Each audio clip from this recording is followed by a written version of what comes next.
Bonjour, bonjour, bonjour. Mbote mingi na bine situ ba bolinga maman Elianitu na pesibino ba mbote ba ebwe ma vie puis moko wazima. Est-ce que vous allez bien? De mon côté, tout va bien par la grâce de Dieu. Nzambe mawazo ba telekimi ezali et vous de votre côté c'est comment? Est-ce que vous allez bien? So vous allez bien Nzambe azolokum. Ce qui peut mutaza malamu te Bible bina circonstance nyo soto comme Nzambe to pese merci. Tozaka na elikia na kondima ki tout ira bien au nom de Jésus-Christ de Nazareth. Merci mingi na bine situ ba bolinga maman Elianitu. Merci na bino nyo surtout o bo considérer émission Maman Elianitu. Merci na ba o bo benga kangai, o bo pesa rapé ba conseil, o bo sepelaka na musalo yonga na sala en tout cas.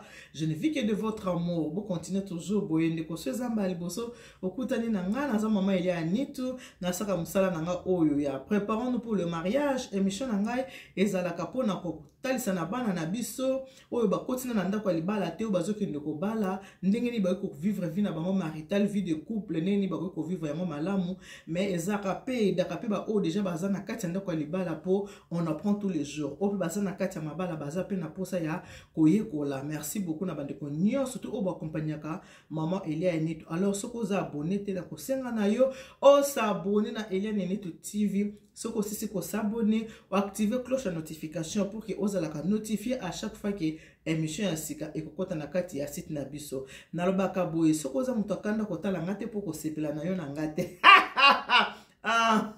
Soko za mutakanda kotala ngai te po okosepela na yo na ngate. Bonne année 2023 na bato nyonso surtout na bandeko nyonso. Bonne année na bino nyonso surtout. En tout cas, bonne année na bandeko nyonso. Ma famille du cœur na benga kabino famille du cœur parce que vous êtes ma deuxième famille. Yango na benga kabino ma famille du cœur. Bonne année meilleure vœu na famille du cœur bomoko. Bonne année meilleure vœu na grand prêtre mère Maman Aliane, Maman Alia, Maman Alidor, la maman de notre star Didiston Nike, Didiston Olomide. Meilleure vœu, bonne année à toi. Lauriane Malolo, Lauriane Mouite, je te fais de gros bisous. Meilleure vœu, bonne année. Bonne année à toi, mamie chérie. Mamie chérie, moi, Mikole Bele, Kamata Babisu na yo, bonne année.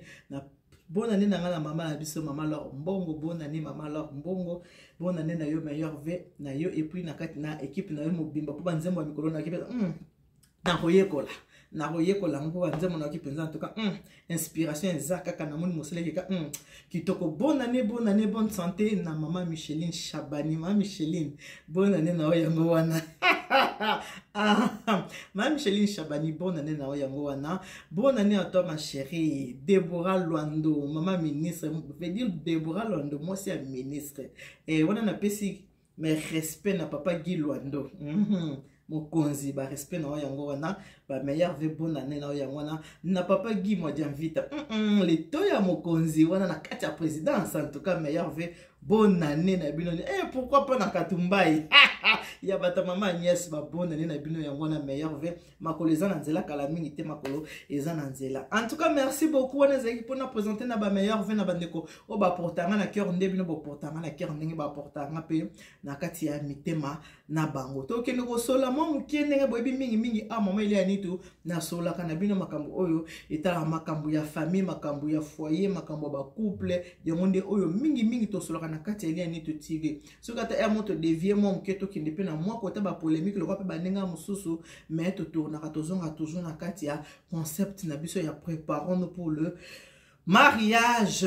Voilà, et le retour sur lelo na kanisi mikolo nyoso na bande ko solo naza ko lakisa bana na biso ya basi ndenge nini mwasi okoki na lakisa rabino depuis ndenge nini mwasi kokoza na ndako nazolobela mingi mwasi ko azaka munoko tant le bela rabino bongo er mo bomona kaka mama zoloba na ye mama zoloba bande ko na ebisino ki makambo na lobaka même ata 5 personnes batali mais ekota bango na matoi ezala basi ezala mibali ekota na matoi siko na lobaka ki émission ngeza rapona ko bebisa te mais ezala rapona ko bongisa pourtant on era penza ko vanda boy na rapona bebiselo ko mokote na yaka nde pona ko bongisa eza na mwana na ngamoko ya mwasi abengi to kosola makambo mibale to kosola makambo oyo etali babokilo ya ko kabela bokilo ma fille yo mto benga ngana pese ko na ko pesa réponse dans la vidéo makambo o etali ko kabela bokilo na makambo o etali respect na kati ya ndako ya libala makambo bali ya mwana to kosani to kosolola to ko banana na makambo o etali respect avant to ke na makambo ya bokilo. Mwana moi c'est bisinga ki Maman Elianitu on donne ce qu'on a na ndimi yango eza solo parce que maman na biso na kati ya ndako na papa maman elle prend toujours le devant na kati ya ndako na papa. Maman na papa bazaki bato ya koswana mingi. Wana makambo zaka awa na mboka France. Maman na papa bazaki bato koswana, baswana ka devant biso tout monde rande baswana ka batiraima na banko koswana surtout maman munoko. Papa pe munoko. Ceux qui maman lobby, papa lobby. Maman lobby, en fait on est grandi comme ça dans le querelle des parents, on était habitué avec ça. À chaque fois ba koswana so na bango, on était habitué avec ça na ba querelle na bango. Eza makambo oyo to mesala ki na biso papa na maman baswanaka. Mais malgré leurs disputes, ils sont toujours ensemble. Donc couple na bango sera toujours ensemble malgré que baswanaka pamba pamba, koswana nyoso pour un petit rien, koswana en tout cas, ndako na biso on est grandi vraiment dans le bruit hein. On est grandi dans le bruit. En tout cas, mon père et ma mère en tout cas, eux deux là chauffaient vraiment la maison. Mais la personne qui avait beaucoup plus la bouche, c'était notre maman. Alors, comme j'ai vécu des choses comme ça, maintenant que je suis mariée, je suis chez moi, j'ai ramené un peu le côté de ma mère, de vouloir dominer mon mari. De vouloir dominer mon mari. Donc, si moi je dis quelque chose, il doit exécuter. Même si ce n'est pas sa volonté, même à talingi bongote, mais nga qui na lobby, nazo lingaye à exécuter parce que ça s'est passé comme ça entre mon père et ma mère. Pour nous avons discuté pour maman, ce cap maman lobby, mon papa, abandonne c'est le côté, abandonne à bon. Alors, ce côté-là de ma mère, j'ai ramené ça dans mon ménage. Moi, un peu dans ce kaka. Alors, mon bal n'a épée. Ceux qui te bandit discuter, lui c'est quelqu'un qui parle pas beaucoup. Sur moi discussion hier, alobamingité. Mon appel qu'on a la ligne à tiki to salé. Au kamana lingi à tiki to salé. Moi j'aime pas comme ça. Dès que je me pose, en tout cas ça y est, c'est bon. Lui vraiment il va s'incliner. Faut qu'à ça la oyonga na lobby. Côté wana vraiment j'ai hérité de ma mère. Mais maman car nous le baraki vanda sala bilan na yo. Il y a caractère na yo, ou tu le bango il y a pas longtemps, ça la bilan, il y a comportement na yo, on se comportera ndenge nini, ozalaka ndenge nini, n'entourage na yo, na famille na yo, tout ça. Maman, émission wana, mon mari l'a regardé, il m'a envoyé les liens de ton émission. Moi je n'avais pas encore vu qu'il avait fait une émission sur ça. Lui il m'a envoyé les liens, j'ai regardé. J'ai tout entendu dans le lobby qui est moi si ton mobile il faut s'examiner tel comportement na yo se comporter nini ça là vraiment bilan ya comportement na yo.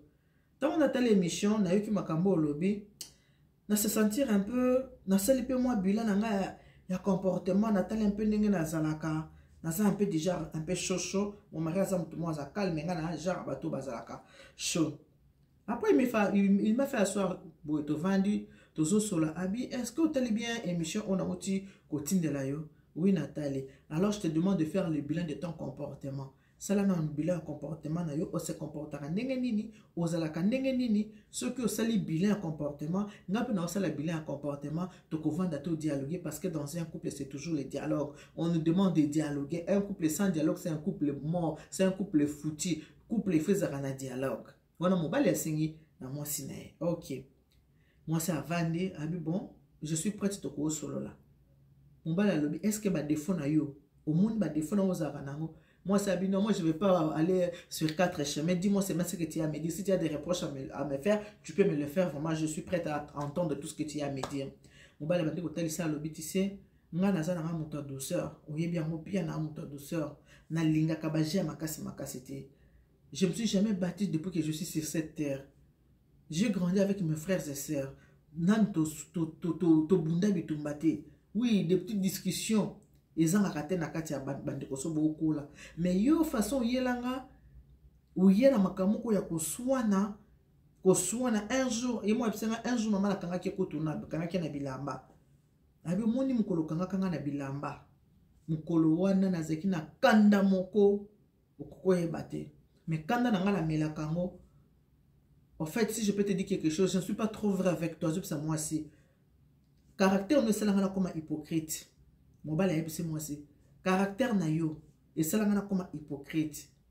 Pourquoi on comme hypocrite? Et le kobo ceux qui t'a mon sol linga na lingite, son na mono linga kaka. Oui na zone dima. Mais moi na linga au fond du moi, au fond de moi na linga na ngate, mais na zone ça la cara poto vanda kaka. Mais à partir d'aujourd'hui, bah comportement oyo si ça continue ta grosse bouche wana monokono wana ndenge olinga koswana olingi koswana ti crie beaucoup ti am crier ngai biloko wana nalinga yango te nde balobaka faut être patient dans le mariage yango na ozala patient mais ba vie makambo ko ganga ndenge ogangaka gangaka wana nga biloko wana nalinga yango te parfois tu penses que tu me domines non odominaka nga te natikaka na nga kaka parce que napesa ko chance que to vivre parce que je ne me suis pas mariée pour divorcer après yango moi que to vandaka mais un conseil landaka makambo o mameli ni to lobaka et servir yo ce que servir yo te na ko regretter makasi parce que quand la maman il y a ni tout même si on la connaît pas on la voit seulement à la télé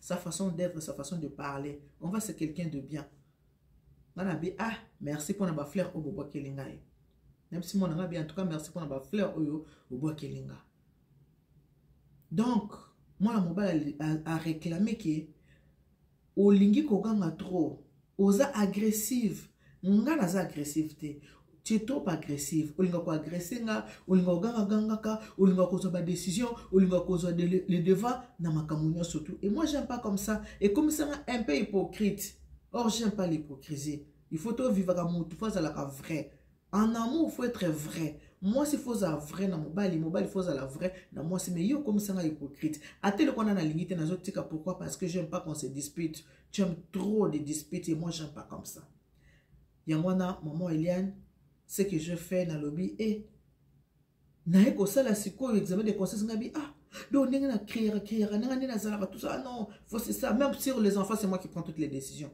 même sur les enfants nga comme dans ba décision kanga fona sala boy il faut ça la boy et quand ça t'a monsieur le comment payer muké parce que mon mari c'est quelqu'un qui est maniaque il est maniaque alinga koza chic toza na bana to bota bana mibale ceux qui to bima ala tisibana mo ngabiso ngabi ah ceux qui boy tenga nalinga kolatisa ka nenga en fait nalinga ka konga nalingaka o kaka nga nalingi on ka nalingi ya sala et je suis comme ça avec tout le monde nalinga ka likambo nga nalingi mutu fa sala ka nga nenga nalingi na c'est un grand défaut abi oui ça défaut maman ça j'ai hérité de ma mère elle est comme ça même dans sa famille alinga ka oya lobby faut ba ko oya lobby oya il fait ça nenga wana donc moi je voyais que ma mère même dans sa famille elle a dominé tout le monde alors on a mon caractère wana na ngapi na zala bongo même dans la belle famille na zala kaka ndenge wana mobali ayebisinga lobi donc mobali ya mwana nanga na mwasi ayebisinga lobi en tout cas nazopesa yo conseil pe chance que ko continuer boye te so ko continuer boye nga na ko changer mobali kuta bandi ko pese ba conseil et puis ayebisi il faut beaucoup regarder maman Eliane talaka maman Eliane elle n'est pas dans les polémiques asaka ne ba émission sur le mariage asaka ba émission na culinaire donc otalaka ye mingi e ko aider yo yangwana na lobina benga yo mama to solo de 1 deuxième point ebisenga maman omoni eloka na nga kuka kolobela ete poto bana déjà ko solo bongo tu vois maman omoni mama na bango wana sko moi ça bandi ko ebisanga pona sa belle-mère o omoni belle-mère nanga mama nenga za wana po belle-mère na ye alobi ke ye akabela ka belle-mère na ye nakabela ka belle-mère na ngai mo na somela ka ye liputa na somela ke na fin de l'année boye na sela ke ba course na somela biloko kolia parce que na talaka dans l'une de tes émissions le baka ke na fin de l'année il faut ko yebaka ko pesa ra moi bo kilo mo eloko kolia mo liputa tout ça boye na boye en tout cas maman na koma ko sala mo depuis le baki na somela ka belle-mère soit to na fête de mère na somela soit na somela parfum soit na somela liputa na fin de l'année au moins na somela biloko kolia na somela ba loso ba semo tout ça ba pono na ki ko tikela na fin de l'année mais année oyo na sala ya moté parce que belle-mère na ngai na moneta complotaka na mobile na nga belle-mère na ngai en tout cas dans mon aki aza vraiment nanga on dit mutu moko abaya na yenga ye mutu azolo ba ndi mutu moko abaya na yenga belle-mère na nga yangwana année oyo na sali nini na pesiete wana zo expliquer ngai yangwana année oyo na pesiete na ebisenga abise ma fille belle-mère na yo aza na âge nini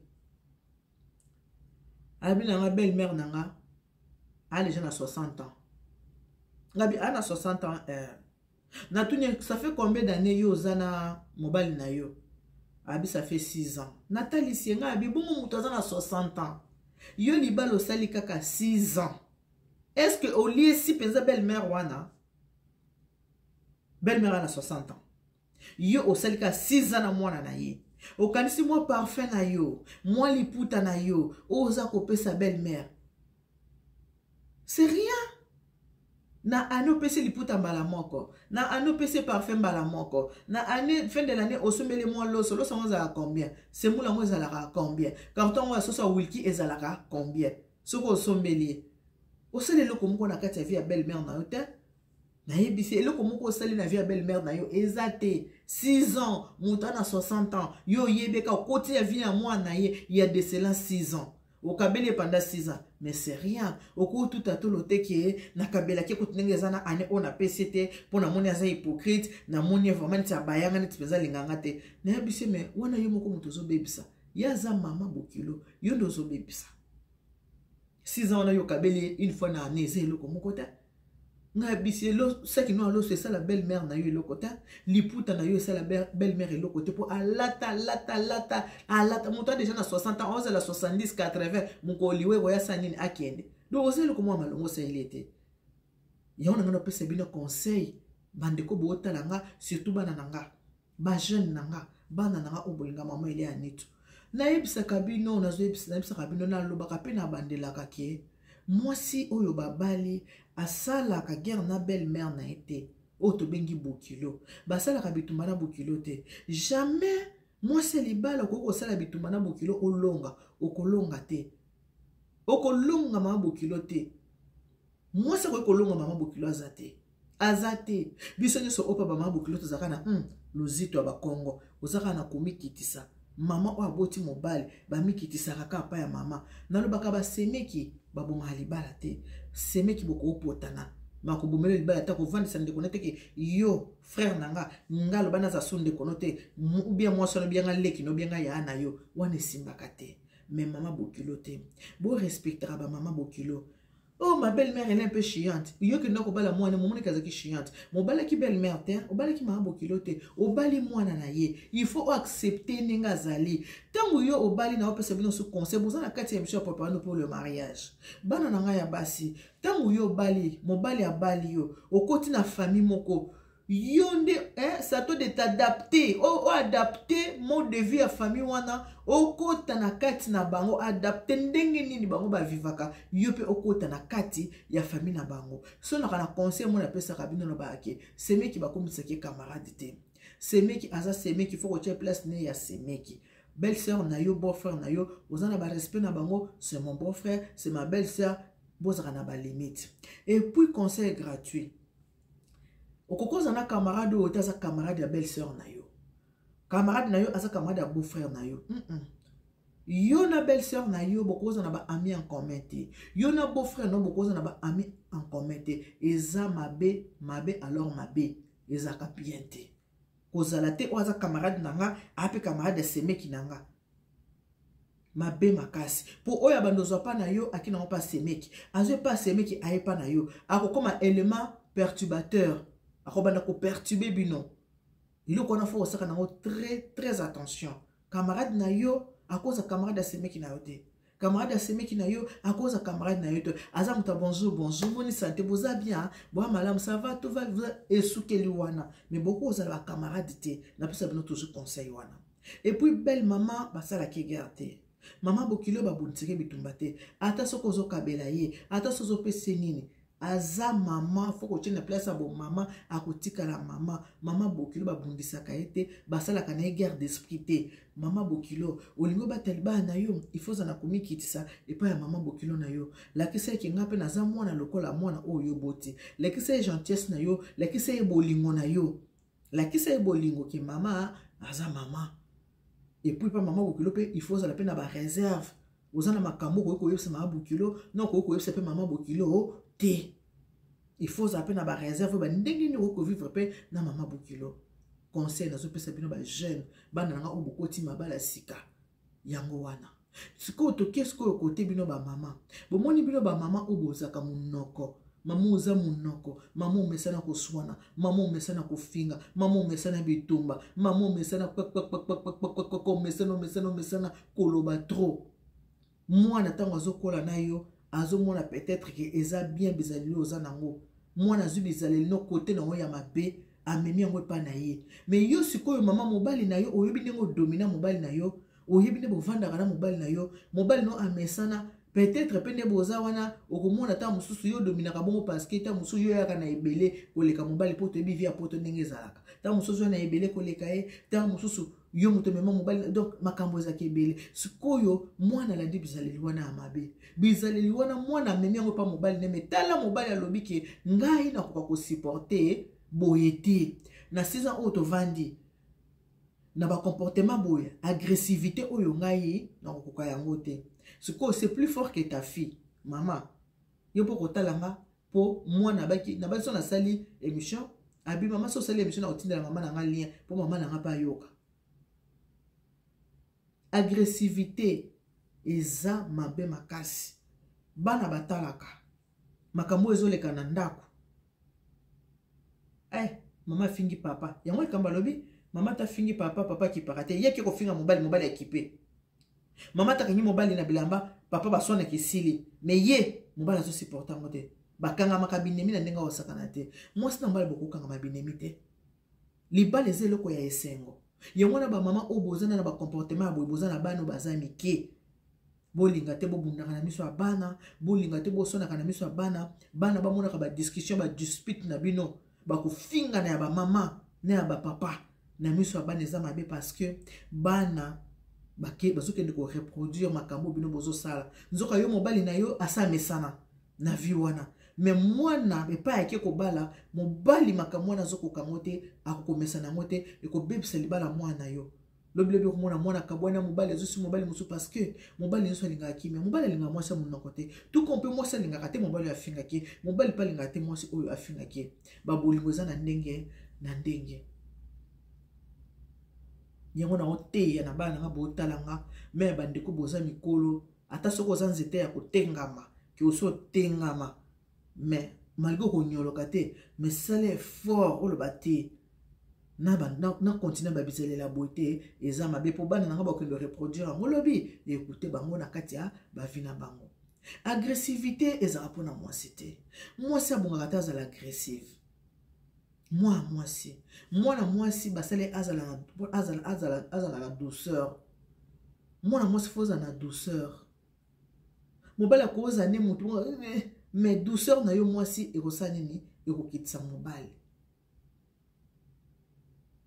mbila ya bela yemba douceur ezali kisi ya bolingo yeba sekele na yango mpona kokanga soki santima bilo moko andenge wana mbila ya bela ayemba mwasi fo ozalaka na douceur mibali balingaka te baso bazalaka agressive non agressivité eza mabe koswana moke na mobali okangi mobali ou bien mwasi moko olamuka na ntongo bandi koswana pour un petit rien koswana koloba ça fait mal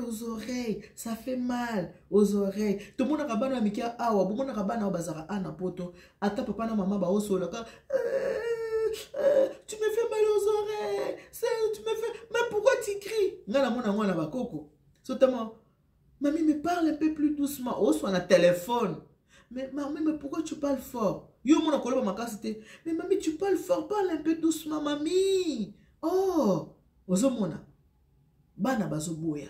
Bazo linga makelele te. Alors yo mwasi déjà soko oza mwasi, hein? Une femme. Soko oza agressif, omona hondeni. Omona hondeni soza mwasi boya makeli, une femme querelleuse, une femme qui crie toute la journée. Yo zanga pona koganga non. Ya kitoko te mwasi abonga na koganga te mwasi abonga na koza kimia mwasi abongaka na kimia la paix ya on ebisaka bino Bible ezoloba n'enviez pas ceux qui font le mal ya lokola mwana oyo papa na mama baswanaka papa azalaka wana mama azalaka papa kendaka te mais ntango ye azwi comportement ya kote ya mabe kote ya mama akenda ngo pa na ye moni mobali avandisi ye abimisili oyo eza nkati ya motema ke nga boye ngai mpa na ngai eleka te makambo boye ngai nalingaka na nga yango te alors mwana na nga sala makasi tu veux conserver ton mariage. Oyo mobali alingi te kosala yango te. Lokola alingi bongo te kosala te. Et puis pour na bana nyoso bo talanga. Ici c'est votre deuxième maman. Maman il y a ni tout la reine mère qui m'a qu'un kaka. Qui m'a qu'un kaka, ça veut dire autre chose. Bana nanga bo talanga. Bozala agressif te na mibali na bino. Moi sa bonga koloba na kimia. Moi sa bonga na koganga te. Koganga koko ya une seconde sili. Mezala te ke yo mesana ka koganga ona kava mulai. Koganga. Ce n'est pas bien. Ça fait mal aux oreilles. Tout le monde ne supporte pas. Mon ne se supporte à amote. Ngane naza apena la téléphone ceux qui na solo na mutu na téléphone na remarqué que ozwaka nga tamulai au moins tamuso be nga na oyambate pona bi oso na zuye ou bien so na bi ke tan ozo na téléphone oso na makamu ko intéressé na te mona pe na zu na nga pe yo te na téléphone na dévoiler bino secret tamuso mona obenga nga 4 fois na oyambate ba ki na kimaka na ngayo na nga na oyambate na okima na nga. Et maman na bingo vraiment 4 fois pona sina solo na moi déjà que tu parles trop so zo ba mingi pa na nga bon moi je suis dans le mingi na bona ko yamba ba musu pe bazana bloquer bango bon besoin de a bloquer na bloquer parce que tu parles beaucoup ou le baka trop même comme ça zo ba eza ko intéressé ngate au moins po na ke ka côté bloqué koloba mingi bloqué tu parles beaucoup je te bloque tu es agressif je te bloque comme ça. On a dévoilé bino. So moi on a bloqué yo yeba ki na bloqué parce que tu parles trop. Et on a bloqué nanga yo. To ozala ka agressif. Et on a bloqué yo pour na bi na tel comportement na yanga si batale blocus. Et là moi je peux bien. Je te bloque. Fallait pas ayebo. Pour les jaloux bloqués, bloqué. Voilà, c'est ça. C'est simple. Voilà conseil nanga na pesa bino na bana nanga o bozo talanga bozana na ba 2 ans de mariage 3 ans de mariage 4 ans 5 ans ceux qui n'ont vendu 10 ans na kati ya libala te yeba ko badozaka na mwa bitumba problème yo nde fo yeba ko gérer na pesa bino ke libala simba makala mwasi yeba ndinga ko gérer mais na lobi pete ke na kati ya libala soki ne mobala zo nyokola yo azo beta yo asalo mabe okufa na libala. Je n'ai pas dit ça. Na lobi te ki ceux qui mobala za ko nyokolo na ndako ya libala kufa ka po eza libala na lobi bongo te. Na lobi yo moto ceux qui yo moko otali côté na yo otali problème na libala bité ngana a problème poza na basi mususu ndako ya libala comme tribunal chambre à coucher comme tribunal olingoli akangi elongi boya basi mususu alambi après ce bloc akolia elongi akangama mais maman yo zui 1 heure du temps 2 heures du temps olambi au servir mobile tant après ce bloc akangi elongi pour nani hier moi je n'avais pas compris il y a quelqu'un qui t'avait appelé tu étais parti discuter avec yo pesi mutu bloc akolia obandi osala ba reproche akolia les soutien a petit kimaka et le bien nango jeune fille a pesi nga rapport le bien maman et pas na mona ki mobile nga zo linga ba comportement na ngate papa ezaki na ba soin na maman papa koti na cuisine ali na ye mais ye ce qu'on a agressé ye ali akate a solisanga pété okomona nga moko lusina ke ko sala nini na ke ko bondela ye ça sert à quoi au cas problème au moins na bondeli soko azobo na bandi kolela faiblesse na bino yango wana. Yo moko luki makambu obandi ko bondela mobali obandi ko lela maya miso le kitata na makambu so ta makambu ko lela na Nzambe obandi ko kitila mbali maya miso tu sais je sais pas ce qui m'a pris pardonne-moi sans toi je ne peux pas vivre tu sais tu es l'amour de ma vie je suis la mère de tes enfants obandi ko lela yo moko luki makambu mobile tango bouddha soki na mobile obandi kolela ça sert à quoi ya koluka makambo po mobile ya kosilika yo ko bonde lo bandi susu kolela ça sert à rien boyo kakamate ya bapesa rapidement même si c'est plus fort que toi mais il faut faire un effort mais quand ça la effort ya kosala ndenge monenga lingi c'est important yo pe sozo mona makambo pa mobile alingi te yo pe ba debisa mobile avec tendresse et douceur que papa ngando mela masanga matina mbetu j'aime pas nengo fima avant qu'on matana mbetu j'aime pas je ne supporte pas l'odeur de cigarette je ne supporte pas quand tu bois beaucoup comme ça m'indispose papa s'il te plaît tu peux boire après avoir comé là tu te brosses les dents après qu'on matana mbetu Ezate kaka. Au monde me na ba masanga no wana ndongo zuli na ba makasu no wana. So se ko matela na mbeto ndenge wana. Yeba ke na lingi yango te. So ki en tout cas le ngana kela na chambre bana. O meli ba masanga na yo, o meli ba makasu na yo, o ya ko matela ngana kela na chambre bana. Mobali pala seka mobali kela no na chambre bana na kuna te. Alors bana na biso. Oyo biso ba mama to sala ya ka ma be. Bino bana na biso bolanda ka yango te bo sala ya malamu libala ezeloko ya esengo libala ezeloko moko ya bien ko vanda malamu so bozo vivre bien ezaka malamu oyebi stress ebomaka so ko zo vivre na ba stress okomi pesa maladie moko boyo moko maladie du cœur et utaka na stress so ko za stressé okobela motema okufi okei moto tanga kufa ye moko ata mapasa bota mokolo moko même mokolo liwa moko akendaka mosusu alandaka babela mona wa moto mofa bateleja so bazote ya mona moto azanga bomoyo zanga baboti profitez pe na matin à votre deuxième maman Elia Nito de gros bisous à toi pour moi de mon cœur maman Eugénie Mongai ya mette na bata papa et deux wakana je te fais des gros bisous ma jolie je te fais des gros bisous à papa Anderson. Je te fais des gros bisous, ma jolie Siv. Kamata ba bisous à moi. Ma Jackie, notre infirmière. Ma Jackie Wassilabo, je te fais des gros bisous. Dina Moda la main d'or. Kamata ba bisous na yo. Maman Deline Baz, je te fais des gros bisous. Clarisse Kongolo, mon antuka kamata ba bisous na yo. Yangoana. Mami Kadi, maman si amundo. Ba bisous na yo. Yangoana. Matiti l'angolaise, je te fais des gros bisous. Katika Pesa, ma petite soeur chérie, ba bisous na yo. Yangoana. Bon, allez l'autre, ceux qui wana. Ce qui m'a té nanga otali yango omoni yango eza bien et que ozana bana bazana mabala même pe ona babalite bazana envoyer libala baza déjà ba fiancé kamata vidéo otindela bango bayoka ekoki ko songa ekoki ko sauver ata couple moko. Que Dieu vous bénisse. God bless you. Mungu anobariki. Tatanza mkalusa kumuna. Nzamba nubeshanel bana betu. Bisous. Bye bye.